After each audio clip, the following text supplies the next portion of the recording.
Ma'am, ang daming putik ng mukha nyo. Aray ako! Nakita mo na sasabihin mo pa! Ma'am naman, oh! Harap! Sa likod! Na!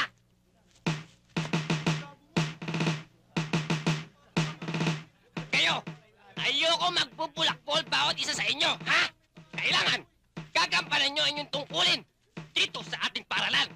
Nasa sa inyo, kayo ang magdadala. Ha? Naintindihan nyo ba? Ha? Harap sa kanan! Na!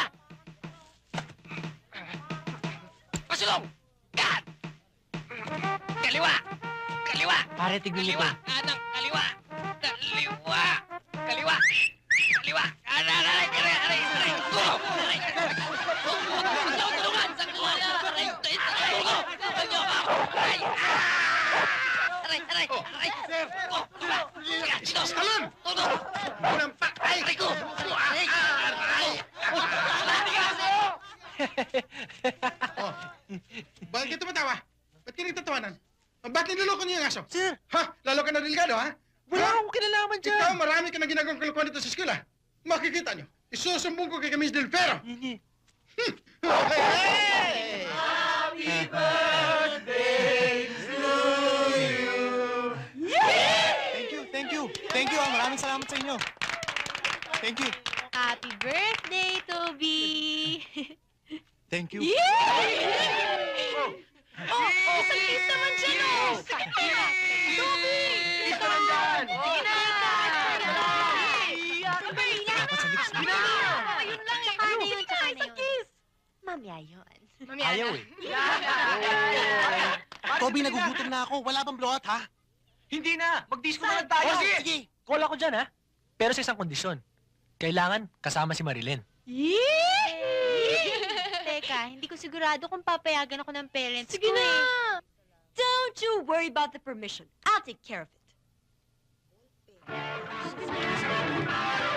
Good morning, class. Good morning, Miss Ma'am? Pwede bang Madonna na lang tawag namin sa inyo? Why? What's wrong with my surname? Eh, wala naman ho. Bakit hindi mo pa kasi sabihin, ha? Babantot ang surname ni ma'am. Well, be as it may. I'm proud of my family name. Oo nga naman. Huwag mo na sila pansinin, Miss Tam.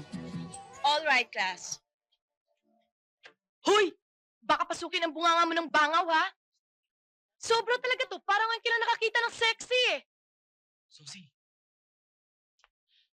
ano sa palagay mong kulay ng tipan yan? O sa'yo, anong kulay? Payag ka! Tapwe. Tapwe! Basta ako, green. No, no, no, Hindi no, no, pare. no, no. I think it's white with black stars. Basta ako maroon, ha? All right, class. Alam niyo ba kung bakit nag-offer ang school natin ng education class? Ito'y dahil sa inyong mga kabataan na madaling nagkakamali. Dahil karamihan sa inyo, maagang nasisira ang buhay at kinabukasan ng dahil sa... Kaya dapat sa inyo'y maturuan ng mga kaalaman nang sa ganon ay hindi kayo nadidisgrasya o makakadisgrasya. Okay. Ang isang lalaki, for example, pag edad niya ng 14 o 14, ay maaari na siya makapagpunla. Ma'am, anong punla? Punla lang, hindi mo alam? Hindi mo alam? Ano yun? Sperm! Mula sa sperm. Eto yan. Susi, Susi. Ihagis mo na para malaman natin.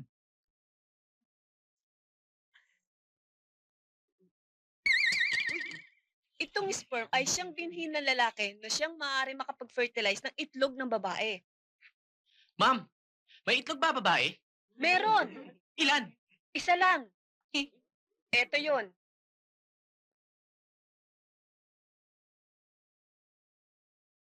Ito ang pinagmumula ng ovum o fertilized egg na siyang nagiging fetus. Okay. Ma'am! Salamin! Sino naglagay sa inyo nito dito?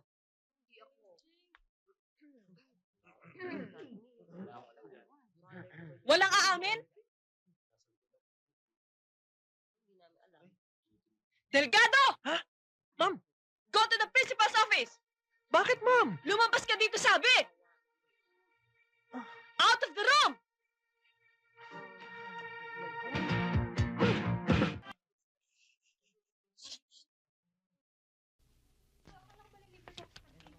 Oh, Toby, ano nangyari? Suspended ka ba? Ako masususpend? No way! Paano yun? Toby, paano yung tuloy? Oo, tuloy! Paano yun? Nabuko tayo sa salamin. Oo nga naman. Pare. Ha? Sip-sip na Madonna, oh. Ayun. Oh, papunta rito. Walang papansin, ha? Walang papansin. Pare, sorry. Benji, sorry. Toby, sorry naman oh. Kayo kasi, binastos niyo si Madonna. Tama ka na, traidor. Sino traidor? Ikaw, sino pa? Ahas! Kay Madonna lang, pinagbili mo kami. Wala ka talagang pakisama. Isa kang taksil. Dapat sa'yo, iba ako sa krus, di ba? Sa krus yan! Sandali lang. Sige, patatawarin ka namin. Pero sa isang kondisyon. O ano? Sige na oh. Gusto mo, lumuhod pa ako eh. Hindi na kailangan yan. May papagawa kami sa'yo. Pag nagawa mo yon, pasok ka ulit.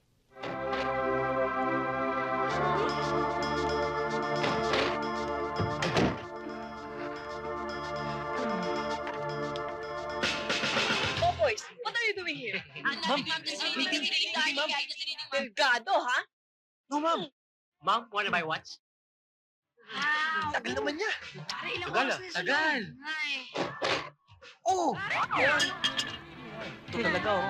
Wala!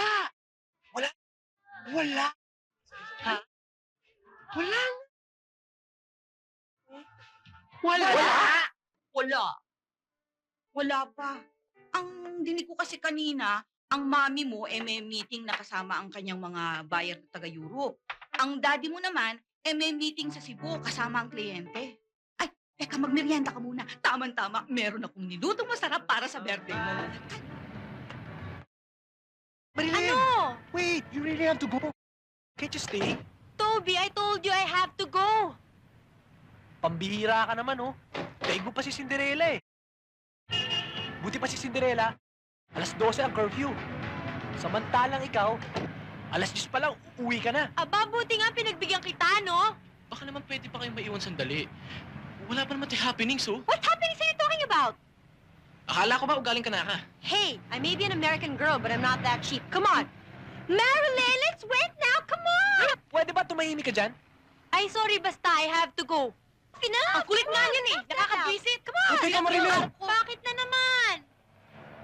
KJ talaga naman ngayon. Halika na. Ano yun? Kiss! Sige. Pambihira naman, kakabagan ako niyan, eh.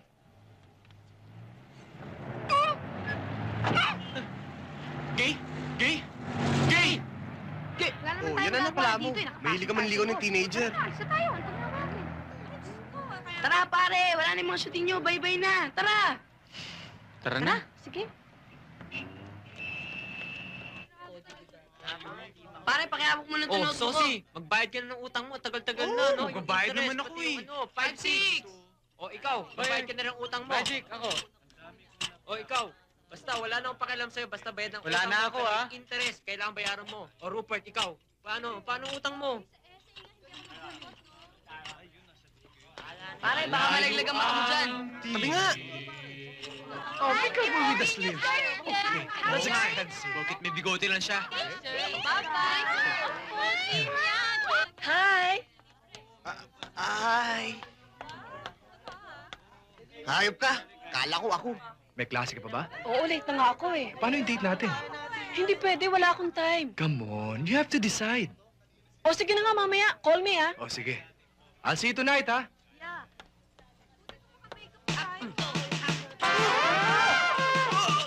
Oh, help me! Oh, tabi ka dyan, tabi!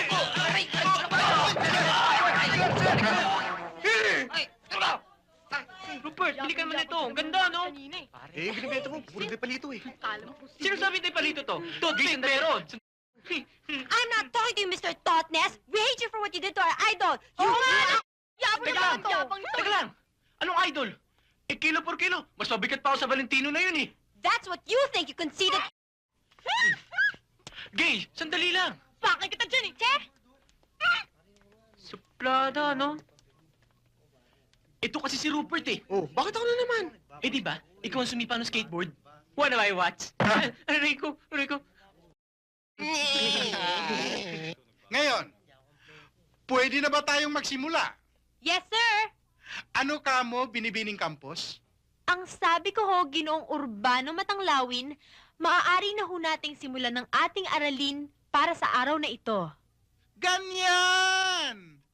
At ang una nating tatalakayin ngayon ay tungkol sa ibinigay ko sa inyong takdang aralin at iyan ay pagsasaulo ng anumang tula sa wikang Pilipino.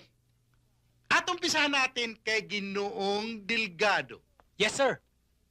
Ano yun, Ginoong Delgado?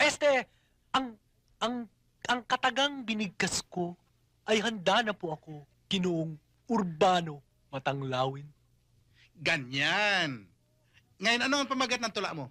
Ang pamagat po ng aking tula ay ang tula ng isang... Mr. Delgado, talaga bang hinahamon mo ang buong paralan at nang sipain ka ng tuluyan? Aba, hindi naman ho. Eh, talagang yung pong pamagat ng aking tula eh. Sige, bigkasin mo na ang tula mo. Pero pag may kabastusan yan, humanda ka, expelled ka na ng tuluyan. Ang tula ng isang... Bow. Ang laki sa layaw, karaniway hubad. Sa bait at munit, sa hatol ay salat, masaklap na bunga ng maling paglingap. Habag ng magulang sa irog na anak.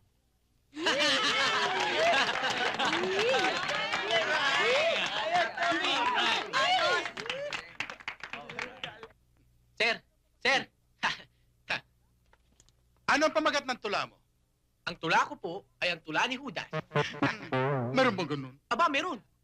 Pakinggan natin. Ang tula ni Judas. Wow. Kung ang sasalubong sa iyong pagdating ay isang masayang mukat, may pakita ang giliw. Lalong pakaingat, pagkat kaaway na lihim, siyang isa-isip na kakabakahin. Thank you.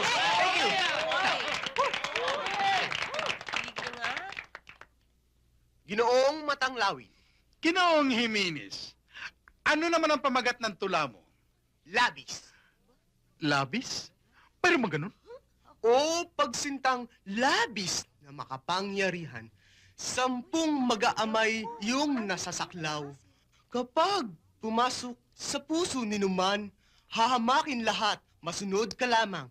Labis.